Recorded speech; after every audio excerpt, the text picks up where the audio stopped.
দূর থেকে শ্বশুরমশাইকে দেখে বৌমা দৌড়ে গিয়ে স্বামীর কাছে বলল, তোমার বাবা আসছে, মনে হয় কোনো কিছু চাইতে আসছে। সংসারের যে অবস্থা, তোমার চাকরিটাও নেই, ছেলে মেয়েগুলোর স্কুল বন্ধ হয়ে আছে, এখন যদি তোমার বাবা কিছু চাই, তুমি কিভাবে দেবে? এ কথা বলতে বলতে দরজায় কড়া নাড়ল। ছেলে গিয়ে দরজা খুলল, দেখলো বাবা এসেছে। বাবার হাত ধরে ভিতরে নিয়ে আসলো, বাবাকে প্রণাম করে বসতে বলল। তারপর বলল, বাবা তুমি কেমন আছো? বাবা বলল, হ্যাঁ বাবা, আমি ভালো আছি। তা তোর কোনো খোঁজ খবর নেই, গ্রামেও যাস না। ছেলে বলল, একটু ব্যস্ত থাকি তো, তাই আর গ্রামে যাওয়া হয় না। মা কেমন আছে? বাবা বলল, হ্যাঁ ভালো আছে। তারপর বউকে বলল, এদিকে এসো, বাবা এসেছে। বউ বলল, তুমি বসে গল্প করো, আমি চা নিয়ে আসছি।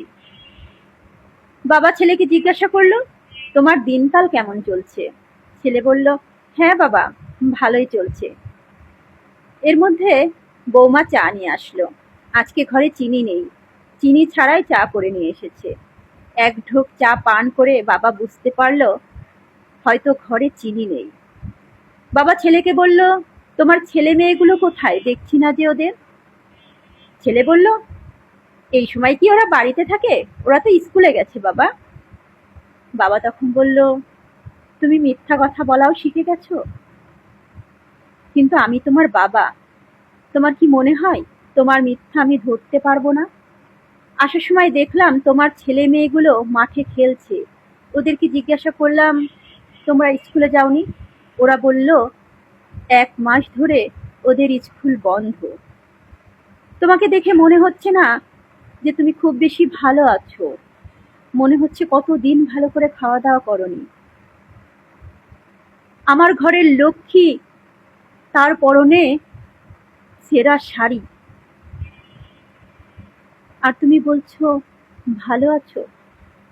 বৌমা আড়াল থেকে দাঁড়িয়ে দাঁড়িয়ে শুনছে আর ভাবছে, যদি কিছু চেয়ে বসে তখন কিভাবে দেবে।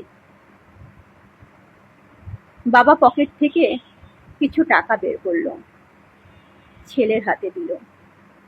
ছেলে বলছে, কিসের টাকা বাবা? বাবা বলল, এই টাকাগুলো রাখো। ছেলে বলছে, না বাবা, আমার টাকা লাগবে না, আমার ঠিক হয়ে যাবে, সমস্যা নেই, একটু সমস্যা হয়েছে, পরে সব ঠিকঠাক হয়ে যাবে, তুমি টাকা রাখো। বাবা বলল, এই টাকাগুলো আমি তোমাকে দিচ্ছি না, এই টাকাগুলো আমি দিচ্ছি আমার নাতি নাতনিদের, তাদেরকে তুমি ভালো মন্দ কিনে খাওয়াবে, আর এই টাকা দিয়ে 2টো শাড়ি কিনবে। আমার ঘরের বউ, আমার ঘরের লক্ষ্মী, সে ছেঁড়া শাড়ি পরে আছে, এই দিনও আমার দেখতে হলো। ছেলে মাথা নিচু করে আছে, আড়াল থেকে বউ সব কিছু শুনছে, আর চোখ দিয়ে ঝরঝর করে জল পড়ছে। সে কিনা ভেবেছিল তার শ্বশুর মশাইকে। শ্বশুর মশাই বৌমাকে ডাকলেন, বৌমা এদিকে এসো। বৌমা দৌড়ে গিয়ে শ্বশুর মশাইয়ের পা জড়িয়ে ধরে কাঁদতে লাগলো। বলল, বাবা আমাকে মাফ করে দেবেন, আমি ভেবেছিলাম হয়তো আপনি কোনো কিছু চাইতে আসছেন। শ্বশুর মশাই বলল, হ্যাঁ, আমি তো চাইতে এসেছি, আমি তোমাদের সুখ শান্তি ভালোবাসা চাইতে এসেছি। সন্তানের সুখ বাবা মার কাছে কত বড় সম্পদ, তা তোমরা এখন বুঝবে না। সন্তানের সুখই তো বাবা মার কাছে পরম চাওয়া। আমি তো চাইতেই এসেছি, আমি তোমাদের সুখ চাইতে এসেছি। চলো তো, বাজারে চলো, তোমাকে 2টো নতুন শাড়ি কিনে দিই।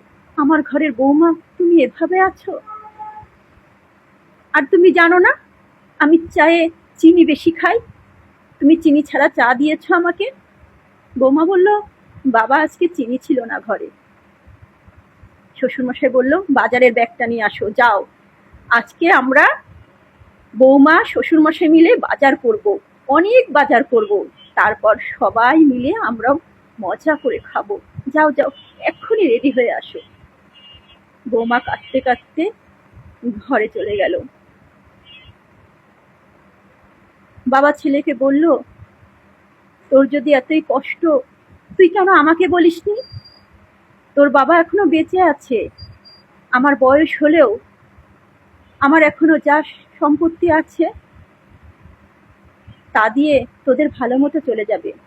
তুই যদি মনে করিস গ্রামে গিয়ে থাকবি, তবুও থাকতে পারিস। সেখানে তোদের ভালো মতোই সংসার চলে যাবে। এখনো তোর মাথার উপর তোর বাবা রয়েছে। একটা কথা মনে রাখবি, বাবা মা যতদিন বেঁচে আছে, মনে রাখবি তোর মাথার পর বটবৃক্ষের ছায়া আছে। তুই কেন তোর এই দুঃখের কথা, কষ্টের কথা আমাকে জানাসনি? ছেলে মাথা নিচু করে রইল, বলল, বাবা, আমি লজ্জায় বলতে পারিনি।